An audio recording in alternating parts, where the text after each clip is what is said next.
दोस्तों GSTR 3B और GSTR 1 साथ ही अदर इम्पोर्टेंट जो अपडेट्स आए हैं उसके बारे में हम इस वीडियो में डिस्कशन करने वाले हैं। तो वीडियो में आगे बढ़ने से पहले चैनल को सब्सक्राइब कर लीजिएगा अगर अभी तक आपने नहीं किया है। बेल आइकन को प्रेस कर लीजिएगा ताकि कोई इंपॉर्टेंट अपडेट अपलोड हो उसकी नोटिफिकेशन आपको सबसे पहले मिल जाए। तो चलिए पहले हम बात कर लेते हैं एक बहुत ही इम्पॉर्टेंट फंक्शनैलिटी की जिसको लेकर के अभी बहुत ही सारी क्वेरीज आ रही थी GSTN के पास। उस फंक्शनैलिटी के बारे में इन्होंने क्या कहा है, making the record saved in IFF। पहले GSTR 1 की ये बात कर रहे हैं क्वार्टरली वालों के लिए, क्योंकि क्वार्टरली जो टैक्स पेयर्स हैं वो IFF फाइल करते हैं। Moving the record saved in IFF to later months of same quarter by taxpayer under QRMP scheme. The taxpayer under QRMP scheme have been provided with an optional invoice furnishing facility आपको दी गई है IFF की form में to furnish the detail of their B2C invoices and amendment thereto for the 2 first month of quarter. तो पहले 2 महीने आप B2C इनवॉइस जो है वो अपलोड कर सकते हैं, डिटेल फर्निश कर सकते हैं, साथ ही उनके अमेंडमेंट से रिलेटेड भी। तो IFF को यूज़ कर सकते हैं आप पहले 2 महीने क्वार्टर के।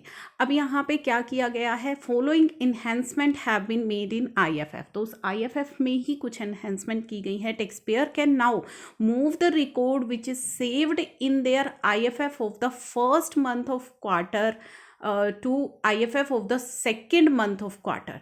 ठीक है, अब यहाँ पे आप इन फैसिलिटीज़ को समझिए।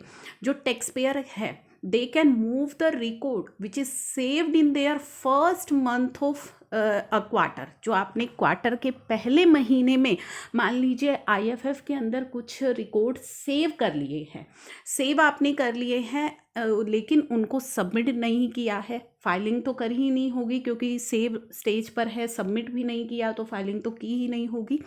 तो सेव किया हुआ है आपने, and if the time for filing it has expired, और आपका उनको जो फाइलिंग का टाइम है, IFF फाइलिंग का जो टाइम है वो निकल चुका है। ठीक है, ध्यान से समझिएगा। क्वार्टर के फर्स्ट महीने में अगर आपने IFF के अंदर कुछ डॉक्यूमेंट्स इनवॉइसेस सेव कर दिए हैं और IFF फाइलिंग की जो ड्यू डेट है वो निकल चुकी है, तो अब आपके पास क्या ऑप्शन है, taxpayer can now move the record which is saved in first month of quarter to IFF of the second month of quarter.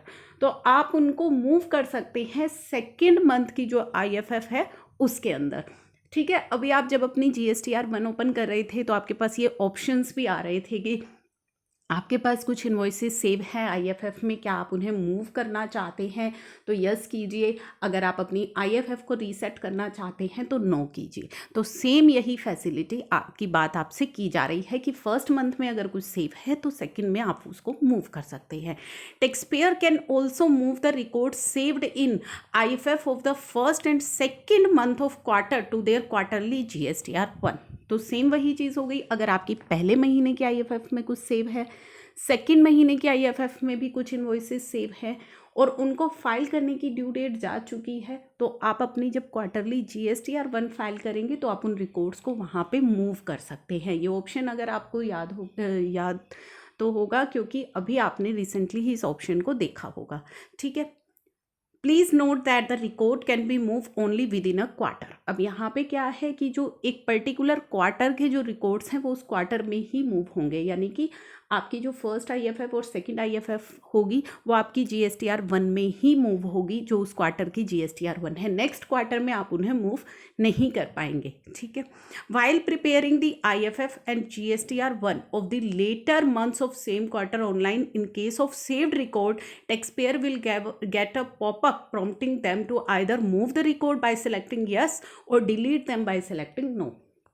तो जैसा कि आपने देखा था कि आप उन्हें मूव कर सकते हैं बाय सेलेक्टिंग यस, वो आपके रिकॉर्ड्स मूव हो जाएंगे नेक्स्ट IFF में, या नेक्स्ट जो अगर आप क्वार्टरली GSTR 1 में मूव करना चाहते हैं तो पॉपअप आपको स्क्रीन पर दिखाई देगा। अगर आप नो कर देंगे तो फिर वो मूव नहीं होंगे और आपकी जो IFF है वो वहाँ से भी हट जाएंगे।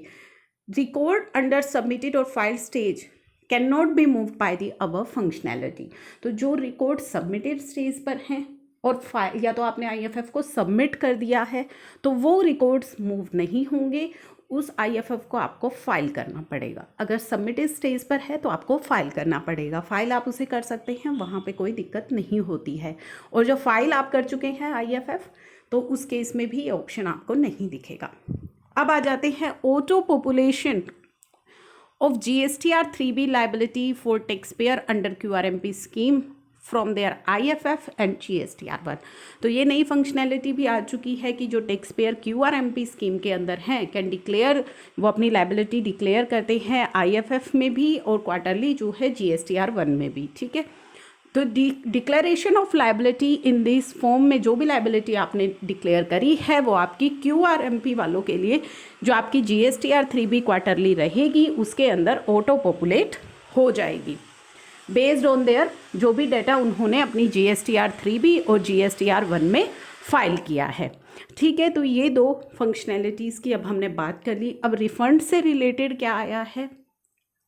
Filing of refund of accumulated ITC by taxpayer who is making exempt and nil rated supply by selecting an option of not having an LUT number in the refund application।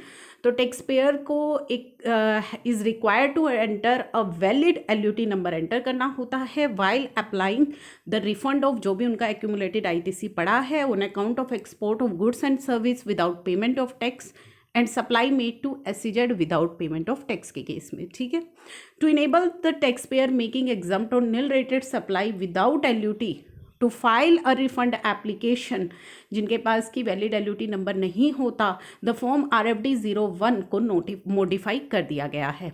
Eight the time of refund filing such tax payer would now be asked to select one of the following option, वो select कर सकते हैं जो changes कर दिए गए हैं। I have a valid LUT number, अगर आपके पास है। I don't have a valid LUT number since I am making only exempt या निल रेटेड सप्लाई, तो ये ऑप्शन अब आपको दिखाई देगा।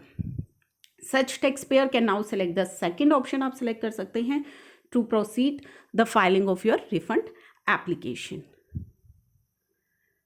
अब यहाँ पे facility to view the ledger for 12 months and its download. Taxpayers have now provided facility to view the ledger, electronic cash ledger, credit ledger and liability ledger on their dashboard for a period of 12 months।